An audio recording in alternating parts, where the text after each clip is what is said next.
Assalamualaikum warahmatullahi wabarakatuh. Perkenalkan, nama saya Lesni Arvina dengan NIM 22650032. Baik, di sini saya akan menjelaskan tugas tentang manajemen integrasi proyek atau manajemen proyek teknologi informasi.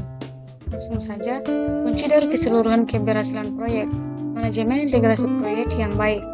Proyek manajer harus mengkoordinasikan semua bidang pengetahuan lain sepanjang siklus hidup proyek.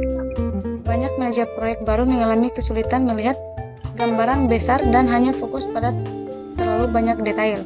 Manajemen integrasi proyek tidak sama seperti integrasi perangkat lunak. Untuk proses manajemen integrasi proyek, mengembangkan proyek Carter, mengembangkan pernyataan lingkup awal proyek, mengembangkan rencana pengelolaan proyek, mengatur dan mengelola eksekusi proyek, dan selanjut untuk proyek Carter, setelah menentukan proyek apa yang akan dikerjakan, maka proyek tersebut perlu diketahui oleh seluruh organisasi.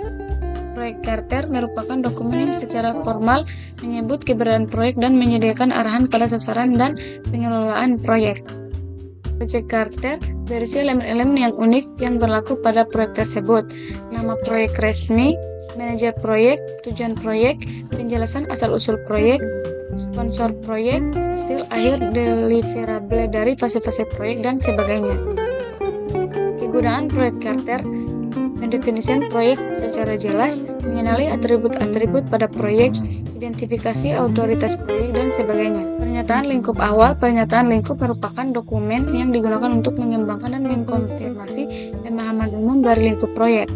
Ini merupakan alat bantu penting untuk mencegah surkrep. Rencana manajemen proyek: rencana manajemen proyek merupakan dokumen yang digunakan untuk mengkoordinasi semua dokumen perencanaan proyek dan membantu memandu eksekusi dan pengendalian proyek.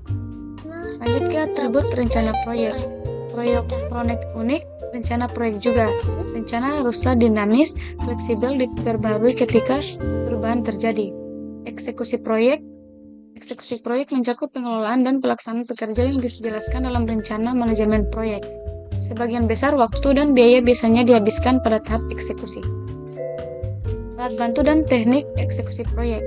Metodologi manajemen proyek: banyak manajer proyek berpengalaman percaya bahwa cara paling efektif untuk meningkatkan manajemen proyek adalah dengan mengikuti metodologi yang tidak hanya menggambarkan apa yang dilakukan dalam manpro, tapi bagaimana melakukannya. Sistem informasi manajemen proyek: ratusan produk perangkat lunak manpro tersedia di pasaran dan banyak organisasi yang menggunakan sistem manajemen proyek, perusahaan yang tangguh yang bisa diakses dari internet.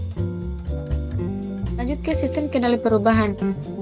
Proses formal dokumentasi yang menggambarkan kapan dan bagaimana dokumen dan pekerjaan proyek resmi dapat diubah.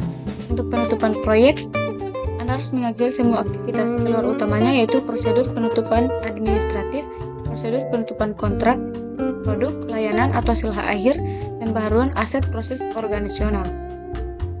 Untuk rangkuman, manajemen integrasi proyek mencakup pengembangan carta proyek, pengembangan pernyataan lingkup awal proyek, pengembangan rencana manajemen proyek, pengaturan dan pengelolaan eksekusi proyek, pemantauan dan pengendalian pekerjaan proyek, pelaksanaan pengendalian perubahan, dan penutupan proyek.